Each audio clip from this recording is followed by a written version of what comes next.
My talk is about turning blind eye to Rails development. By this, what I mean is, everybody knows Rails and everybody enjoys Rails, Ruby and all. But there are a couple of questions. First, are we really ignoring while developing web applications that there are people who are not like you, like me, who use computers, websites a bit differently, not like you do, right? You look at the screens, we don't. So how about the second part is how about really turning blind and listening to what's going on a website, on a web page. Alright? So this is what my talk is going to be about, where I'm going to talk about web content accessibility guidelines, quite a lengthy name, I'll get into it later. Accessible to rich internet applications, again a lengthy name, we'll talk about it. And how we can all bring this into Rails and make Rails web development really usable by all. So before we dive into the talk, I would just like to tell about how we are going to go about it. First, I'll just introduce whom I represent.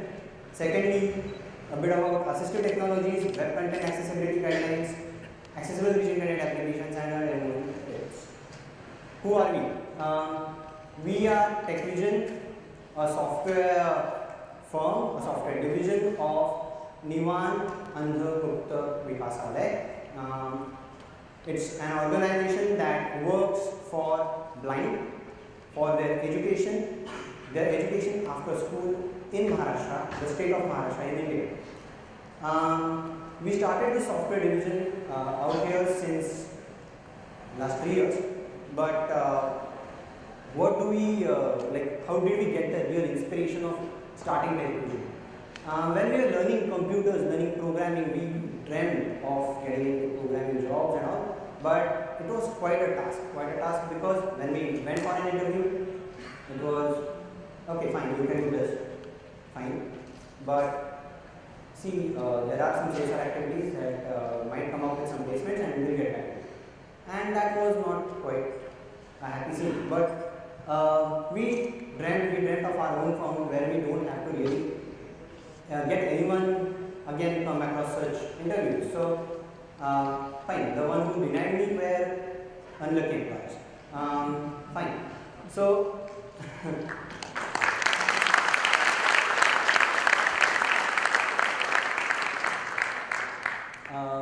what do we do at TechVision? We just do software development, core software development. It's been 3 years that we have started all this, and it has been we have been quite lucky to start it just years ago.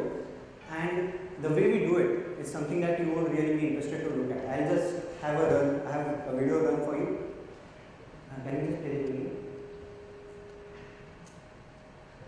Now, what is happening in the video is my colleague Nitin is using a Bluetooth headset, wireless keyboard, no monitor in front of him, no cabinet, and the laptop is sitting on some other desk. And soon he will be typing Rails and running Rails, the Rails server.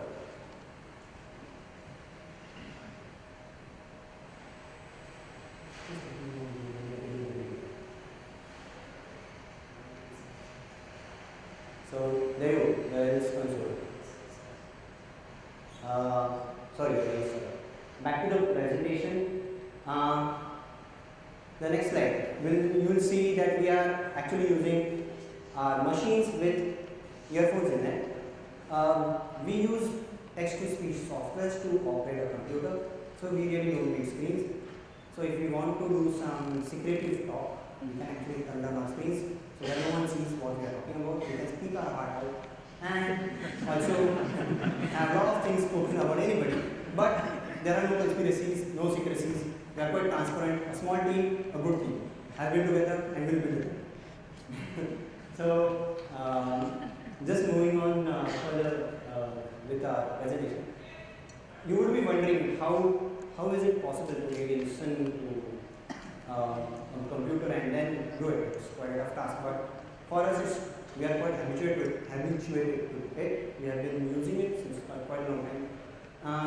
There are things called as assistive technologies that help us really operate that are access the technologies today. We'll just I'll just talk about internet a bit. Internet basically serves us a single purpose. We can put our content online, everybody can view it, a lot of advantage since internet came in. Then lot many businessmen wanted to cash into it, they wanted to showcase online, they wanted the e-commerce online, they wanted the products online, but in the end they ignored us. They ignored not only us, they ignored you. You people were driving and you had to pick up phone calls. You could be dying in the next instance. So, what do we really use to get out of this? To really get into alternative ways of accessing web? The assistive technologies that I am talking about are screen readers, magnifiers, braille displays. Screen readers are text-to-speech softwares that actually speak out information from the screen. They continuously provide audio output. We have to just type in the keyboard commands. For example, if I have to go to file menu, I can just do Alt F, etc., etc., etc. There are many examples of screen readers. For desktop, we have JAWS for Windows. NVDA, it's an open source software on Visual Desktop Access. Then we have VoiceOver on Mac machines. Then we have Podcast that comes with Linux. For on phones, we have VoiceOver on iPhone, iPad again. Android has come up with TalkBack service. Symbian phones, which are not in the market anymore, getting out of the market, have got Talks and Mobile Speak, which is a sad story. I used to be using a Symbian phone. But there are a lot of alternatives, as I said. So even for low vision users who don't really need a talking software, they can use magnification software, magnify text on screen, look up close, and then come to know what's going on. Then there are braille displays for people who are comfortable with using braille. What is a braille display? It's actually replacement for monitor. It is a rubber screen with a lot of hammers behind it. So each time there is some text that goes into the braille display, the hammers come up to represent the braille output for that text. So that is how it keeps on refreshing the letters on the screen, and you can just feel with your hand. So a lot of assistive technologies are now being used, and they have evolved to quite a lot of extent, and they enable a person with special abilities to access the web. But this is one of the things that you should know, because there are a few things that we will be noting down today, not many, just 4 to 5. But still there were problems. The technologies weren't really satisfying the entire purpose of using web as people use it otherwise, because web developers do not have any sort of idea of such people being the end users. So W3C, World Wide Web Consortium, came up with Web Content Accessibility Guidelines, the big name, the name they need. There are a lot of guidelines under 4 simple categories: perceivable, operable, understandable, and robust. I am not going to get into the depth of all this because it's a lot of theory. It will take hours and it will get boring. So I'll just go ahead and demonstrate what is implementing WCAG.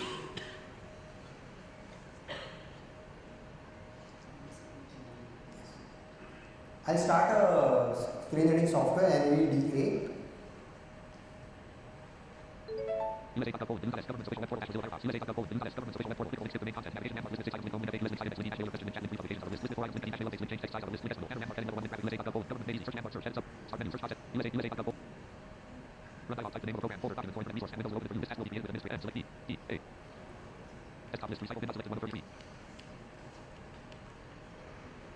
Is the computer audio on mute?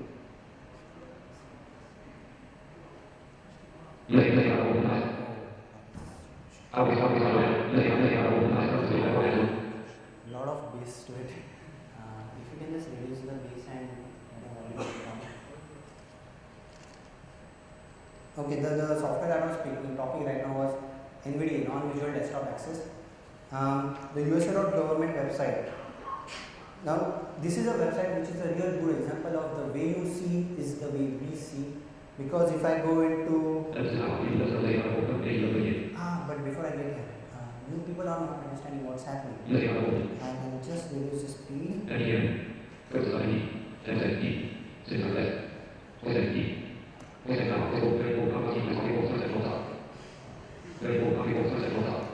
Rate, I reduce it down to 20%. 60, 50, 40, 20. Suits. USA Outcome Poland, the new government's official web portal at Mozilla. If I listen to this, I'll be sleeping.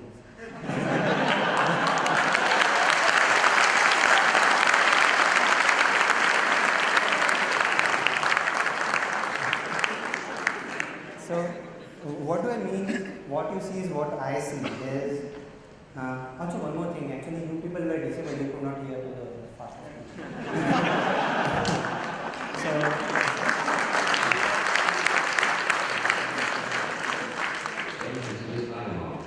USA Outcome Poland, type Poland, roommate, mix radio button check off plus K, Landmarks radio button check off plus E, preview, search 306 level 0. The entire web content is marked up with landmarks, some kind of a markup that indicates a screen reader what is where. Main 406 level 0. Main. Search 306 left banner 206 levels, navigation 1 banner 206 level 0. If I go to banner landmark, USA Outcome Poland, government page, tracker link heading level 1. USA.gov government made easy graphic. Graphic indicates that entire thing is an image. I am reading an image because the web content accessibility guidelines state that images should have alternate text that express the meaning of that image. The example of having accessibility on a website. This I suppose would give you a bit of idea of what implementing web content accessibility guidelines is all about. It's basically making a web content really make assistive technologies understand the way you people do. And I am talking about web content only. I am not yet into the dynamic web content. Fine. I will just go on to another example. GitHub, link notifications, set as autocomplete, list of Orion's Linux 4. GitHub is a very nice application, a good version control repository. Very disappointing though, because we face a lot of issues while using GitHub. Because first when we went through the bootcamp, tried to create a repository, we tried to locate elements list as per the documentation where filter 3 type Poland, next ready preview list. Where the create repository link or button is, and did not find it. Someone told me it's after my username. S68678 And this is what I get after my username. Just about. So, not a good example of content accessibility guidelines, and it's very disappointing. So, you just confirm and press enter, and we'll really get to the create repository. I will list the core items link, create a new repository, business link over. That proves, yeah. Our link slideshow dash left bracket turning blank audio rails development dot EDTX like excellent EDA. So, just that small demo I think would have now got you interested. What does web content accessibility guidelines talk about? They talk about having text alternatives for non-text content like audio, video, images. Then also about having accessible forms, the forms that generate error messages which are not part of the text feed or anything of that sort. Then about having tables which are accessible and a lot of things. And I am not going to get into all these details because it is again going to be a later session. So we'll just move on, and we'll have a point to note now. That is, you people now know that assistive technology is used for accessing web by specially able users, and now web content accessibility guidelines are in place by W3C. Another thing to note here is these guidelines have been adopted by quite a few nations, USA itself, as laws. So public sector companies or the companies that are really serving people the web, they must abide by it. So someday or the other we are going to get about work. So web content accessibility guidelines are there in place. They are not for specially able users, they are for developers. And you people really, if you really take care of implementing this, it will ensure that the website or web page or web application is accessible to all. Moving on further, we have accessible rich internet applications. Rich internet applications everyone has heard of? Yes? Yes. Okay. Good responses coming in. So, rich internet applications make an attempt to really give the same end user experience as a desktop application. For example, they have tabs, they have grids, they have lot of things which are not basic HTML by any means. Yes, HTML5 has got that markup, but that is actually an evolution of all this. So, you have a menu that you can see, but we really experience it the way you see it. There is some technicality behind this. I am going to just try and explain you that. We need to understand how a screen reader works. A screen reader actually takes in a keystroke, it interprets that keystroke, and then decides how it will read the web content. Okay, I will just demo again the Google Docs website.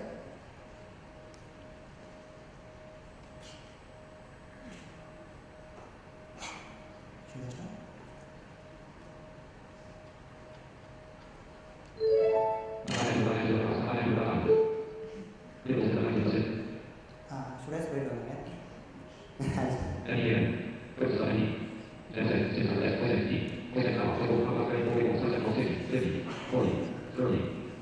Restart the program. Microsoft Office voice and iPad raise. Apple's voice settings. Slideshow dash slide 26 left parity. Microsoft Outlook iPad dash Google Drive dash Mozilla Firefox iPad. NVDA menu. iPad dash Google Drive Outlook. iPad dash Google Drive dash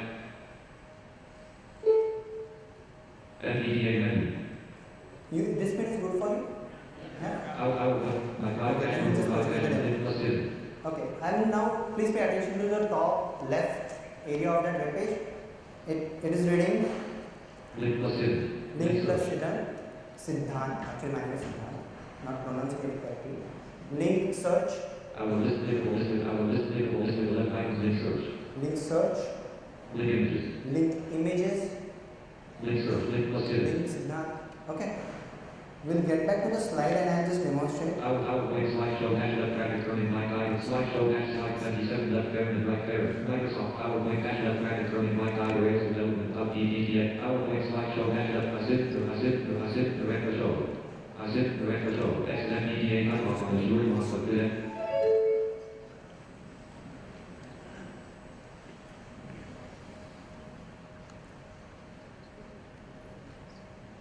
I guess we need to move on to Linux now, but Linux has got a very limited accessibility that is restricting us.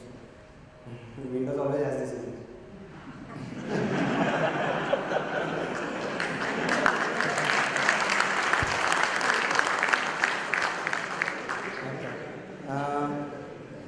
This slide will actually explain what I read and what you read. You will see the three links sideways. What I get from the screen reader is plain text right underneath each other. So this is the way we read the content. What happens is I am pressing the down arrow key, I am reading link plus Siddhant. Down arrow key, link search. Down arrow key, link images. The down arrow key is not taking my focus somewhere down. It is actually reading the text that is next to each other, right? Your experience is different, my experience is different. Okay. Now what happens in the case of rich internet applications? In the next slide, we would be having a flow diagram. I'll be explaining this flow diagram for my friends from Fusion as well. There is a box that has got HTML markup with ARIA that gets an arrow pointing to the browser with JavaScript, which has got an arrow going to the operating systems accessibility API, which has another arrow going to the screen reader, and then there is a keyboard that actually gives a command to screen reader, which is again passed to the browser. Just wanted to make it open because they would also be in sync. What is going on out here is we must understand the operating system's accessibility API is the one that tells screen reader that what control you are on. For example, if I am on a menu bar, I am not talking about plain desktop application right now. If I am on a menu bar, it will say it's a menu bar. If I am on a toolbar, it will say it's a toolbar. If I am on a button, it's a button. If I am on a tree view, it's a tree view. If I am in a spreadsheet grid, it will tell whatever the UI control is there. That is what actually indicates the UI information to the screen reader. What does ARIA do? ARIA markup or the HTML markup with accessible rich internet applications implemented will convey this information that I am not a div anymore, I am a grid. And because I am a grid, please tell this to the operating system. Browser tells it to the operating system in accessibility API, which again tells this to the screen reader, which is when screen reader says, I'll stop behaving the way I used to, let the JavaScript take the control. And that is when the end user experience starts matching. I'm going to browse the grid on Google Drive.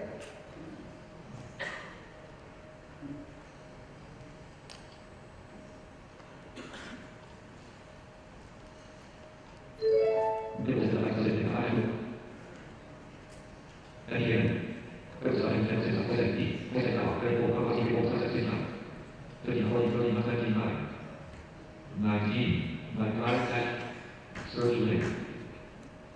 Elements list dialog. Type bold, Ambox radio preview. Complement my name, link, select no items are selected. Checkbox, not check button. New. My contact, Google Drive attachment. My contact, select button. Clickable, no items. PowerPoint slideshow, dash left. New folder in my drive button. Clickable sort, clickable switch to grid top settings menu. The drive grid view. Use down, left and right arrows to navigate around the grid. It said use the up, down, left and right arrow keys to navigate through the grid. So I am going to press my down arrow key. Simple line spreadsheet 6 of 7. Okay, I press the side arrow key. Simple underscore spreadsheet 6 of 7 up arrow. 3 mistakes of my life dot 2 of 7. 3 mistakes of my life dot 2 of 7. I am going to press right arrow. DW line line D0.137. So the way I am using my keystrokes are the same way that you are also viewing this grid. That's how ARIA comes into play. Excellent DDA. I'll get back to the slides now.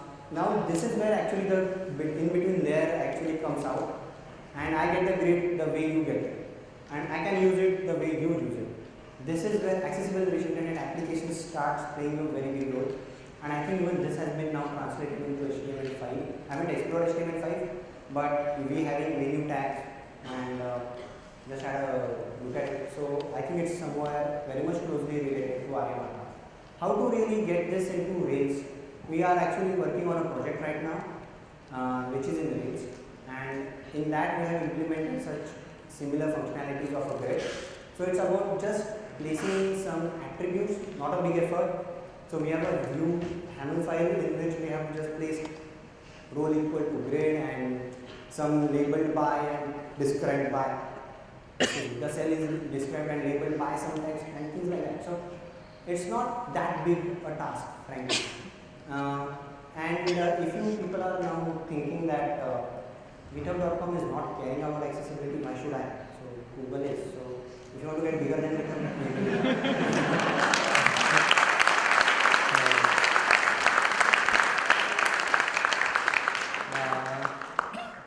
so we'll just move on now. It's about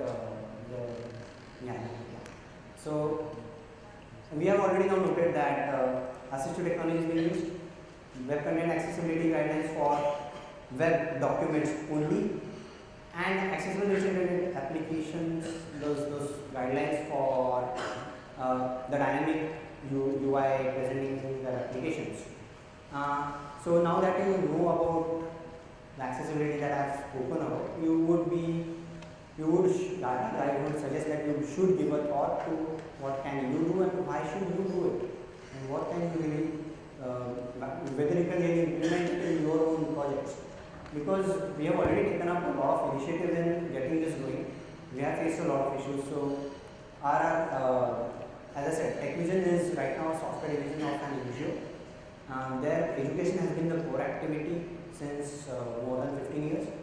And we have been together just because the work has kept us together. We love the work we do. Education being the core activity, we felt that we should also impart that. I think I have missed on a slide. What have we done? We have actually made this presentation very much visual for you. So, moving on further. So, yeah, imparting computer education was something that was very much required, and that is where we started the Insight Academy, which is a small unit where we teach computers to blind. We teach them the user interface, where they can feel the user interface on embossed papers. And this is something to note, that a blind is really making an effort to understand UI, what user interface is. He's caring about things that are not his domain. He's caring about UI. So this is something that we are really making it sure that he should care about UI. UI is not something that he can completely ignore. So our teaching starts with basic keyboard teaching, because people don't even know what a keyboard is, and then listening to such softwares, trying to understand the accent, coming up from vernacular becomes a big task. But there are still a lot of students that we have, and that is why we initiated Brace, the blind for Rails, so that they can finally learn computers and maybe even come into the Rails community. In this project, we thought that if kids will be Rails girls can do it for their own community, why can't we do it? And we can actually provide the same set of education to even people who are maybe sitting abroad, maybe facing the same issues, maybe from some other place altogether, but facing all the same issues. So this would help them. We tried to learn Ruby, we tried to use RubyMom.com. It was quite a task. It was quite difficult task, because RubyMom.com has got those editors where you can execute code. We actually cannot use those editors at all. Same way there is CompileOnline.com, which has got a lot of languages for which you can get the code compiled. Same issue. So we have been facing a lot of difficulties. They haven't been just technical. They have been a lot have been related to accessibility issues that we face. And as I mentioned, I would really like to have this grow more so that it serves a better, larger crowd in the community. Ultimately, open source targets to contribute, right? Moving on further, I think our slide is about the demo, right? Yeah, so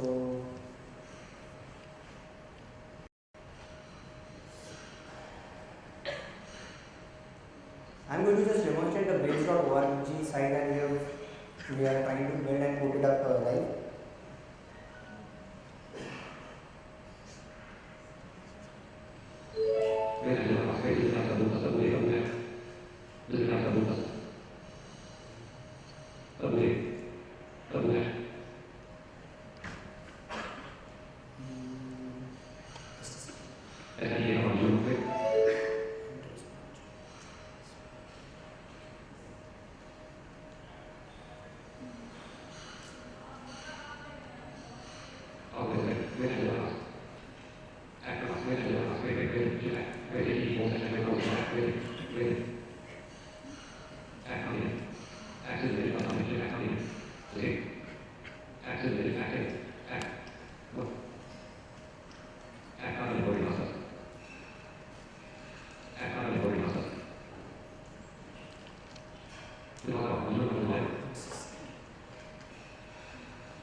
So this is a grid that is somewhat similar to the Google Drive grid that we saw a while ago.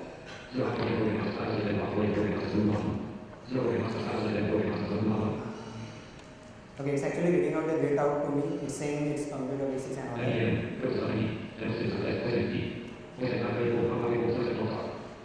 60, 50, 40, 30, 20, Rails dash Mozilla, 0 object-oriented programming concepts, Object-oriented programming.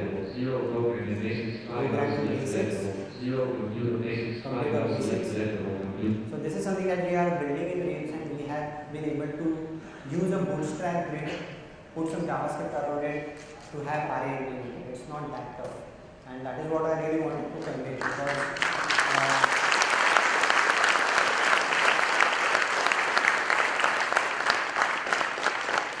because we can actually then really start thinking about how we can build frameworks just having custom JavaScript. We can actually translate it into being a framework, being contributed back into the gems like Bootstrap.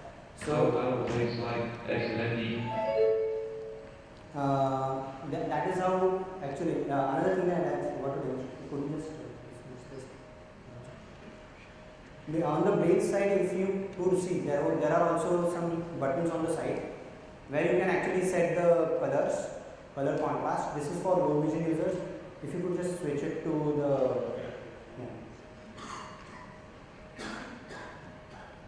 So what happens is low vision users, they really look at the screen very close. It kind of becomes a lot of strenuous to their eyes to look at the screen for that long. So what they can do is they can have themes in place. They can have the font size increased, and these things really work in their favor. They feel very comfortable using a website. Ask me, even I have tried to use it quite a lot. So that is another thing that we have implemented in Rails, and we feel that somewhere if we can really get this together, we can have a lot of contributions coming into Rails and going out from Rails as well into the gems. The next slide is the uniqueness of Rails is something that I have already spoken about. That is, first is that we have audio content, that is something which is unique about Rails in a way that many websites present tutorials about programming just in plain text, maybe images here and there, but there is no website that I have seen that actually presents tutorials in audio format. We are trying to present tutorials in very short audios so that people can listen to it. If they want, they can actually even have a look at the transcript, read through the transcript. Because learning computer basics, they are really not aware of the US accent that the screen reading softwares have. So it is always advantageous to listen to a human voice while they are learning, right? And that is something that we really want to make sure that if there is a human voice at the beginning, they will be able to grasp it better. Then maybe we can introduce more text-to-speech related audios into it, and making it accessible because people can use it, not too difficult, right? We have a lot of end users at our organization who can use Brails.org today if we really get going. So there are a lot of contributions that can be done to this initiative. Some of those contributions being, firstly, anyone who feels interested today can visit our organization and really check out what is going on. So because seeing is always believing, you must see what is going on, unless and until you see it, you won't believe what I am talking about. So first come there, see what's going on. Then maybe we can have something going on in Rails. For example, building content, audio content, putting it on there. For example, having some code contributions to make that application have maybe language integration, maybe more customization so that it becomes more exciting. And finally, somewhere we should fall short of money. So we would need all that for taking this activity forward. Finally, there are a few points to take back home. Assistive technologies being the first of them. Web content accessibility guidelines that we spoke about. Accessible rich internet applications. Then the fact that we can actually bring all this together in Rails. And there is a lot of scope to contribute. That's it for my presentation. Thank you.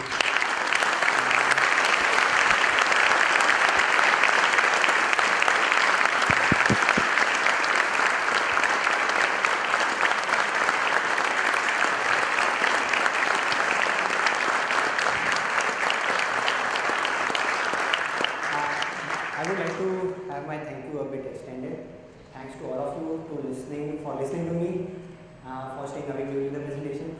Thanks to the jury who gave us a chance to talk here, who selected our talk. A very big thanks to them, because this is our first conference where we are attending as well as get a chance to talk. So thanks to them. Then thanks to the clients who have helped us start TechVision, because if we didn't get projects, if there weren't people who trusted our ability, we wouldn't be existent today. A big thanks to Vivant, who is incubating TechVision, a software firm like TechVision, and helping us grow. And finally, I would like to thank everybody else whom I might have forgotten right now. So, thanks.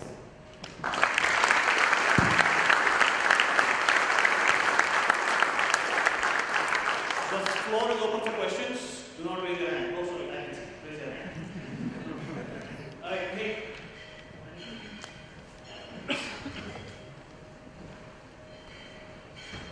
Hey, hi. Hi. Thanks for this talk. It was really, really interesting and mind-blowing. I have a question how you guys, so when you develop, how you debug. So I'm talking about like stack trace, for example. Because I have a hard time finding the problem with the stack trace, and I can see, I can see the stack trace in the characters. How do you guys cope with that? The very debugging part, right? Like if the screen reader tells you, reads the stack trace, is that Yeah, so what happens is, generally when we are developing in Rails, we have those exceptions being thrown on the web page itself. That's the first thing that happens. Second thing, we have the Rails console running in background, so which again puts down the console log. Okay. And what we will do is we first of all try and understand what is happening, just looking at the web, reading through it, using the text-to-speech software. And secondly, if we don't find any solution, we actually really read through line by line in the console, finding where the error might have originated.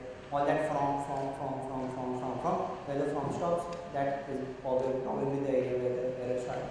Okay, the thing is, like a stack trace is really full of like paths, like slash point 1.3.9 or something like that. Is that all read by this screen reader? Yeah. It reads out all the text, So you guys actually had the opportunity of seeing them work and figure out an exception. And it's much simpler than we think. We just copy pasted it, put it in Notepad, and it read it faster than we could read.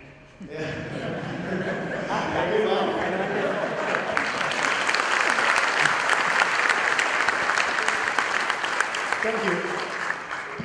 Questions, please.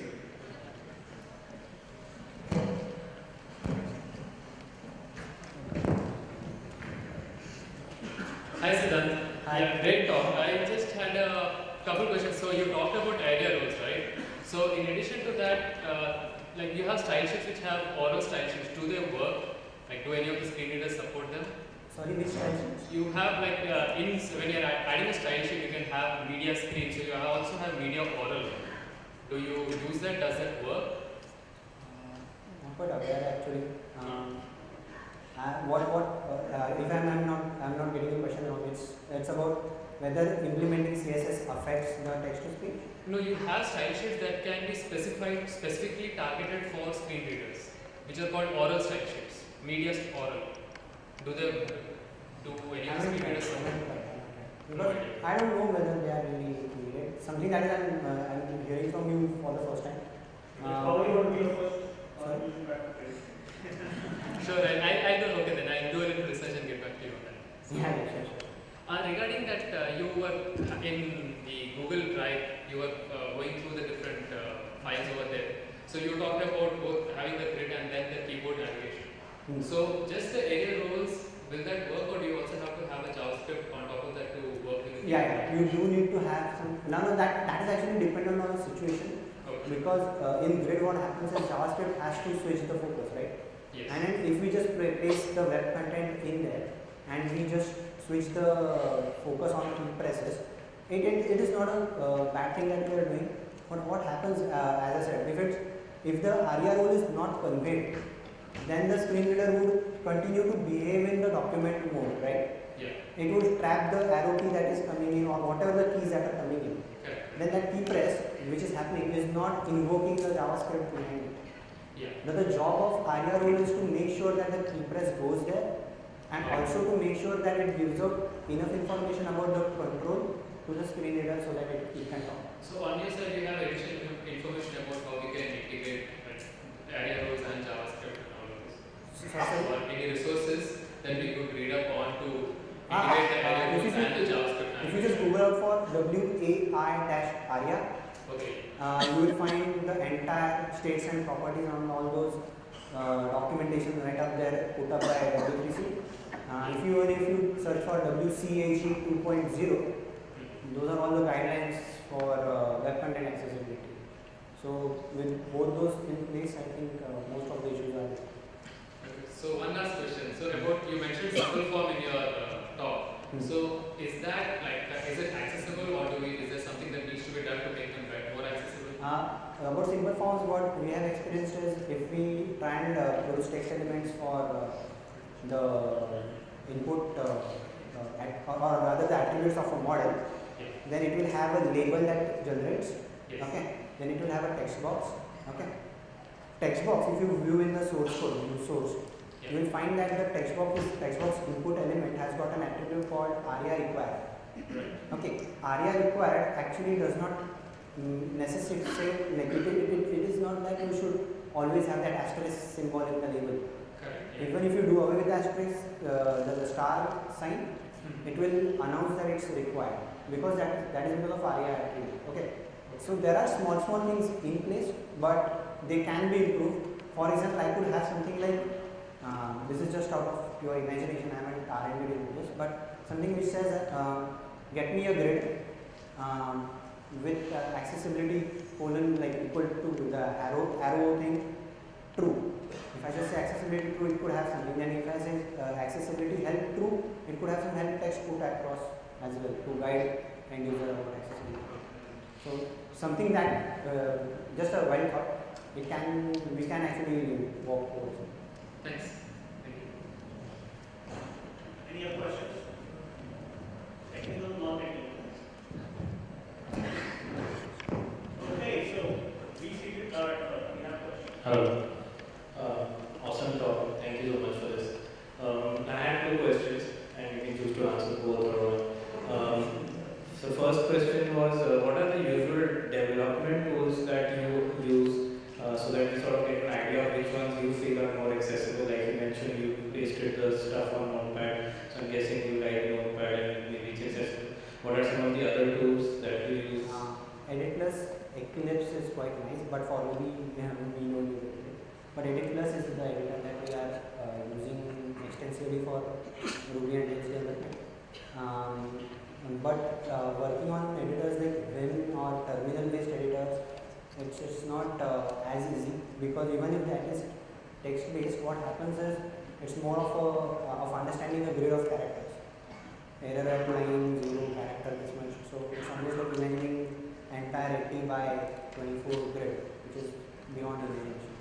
So generally, text editors which you can browse through easily, we can read word by word, line by line. So it seems that you're basically working for us with more challenged editors for us, right? Like we usually switch over to IDEs and do more powerful tools. Yeah, it becomes a challenge. That is what I said. We just don't face technical issues, but another layer. In the presentation today, someone was talking about a couple of walls being broken down. We have a couple of walls being built. And second question was, as TechVision as a company, what are the kind of projects or work that you're doing besides the stuff you talked about, or what is it, the kind of work that you would like to get from other customers? We are right now just into servicing where we are trying to fill our bodies, but what we really dream of is getting into an area where we can start building such products so that we can serve community better. If that happens, it would be a real dream come true. So ultimately dreaming for that, first earn a lot and have such projects funded.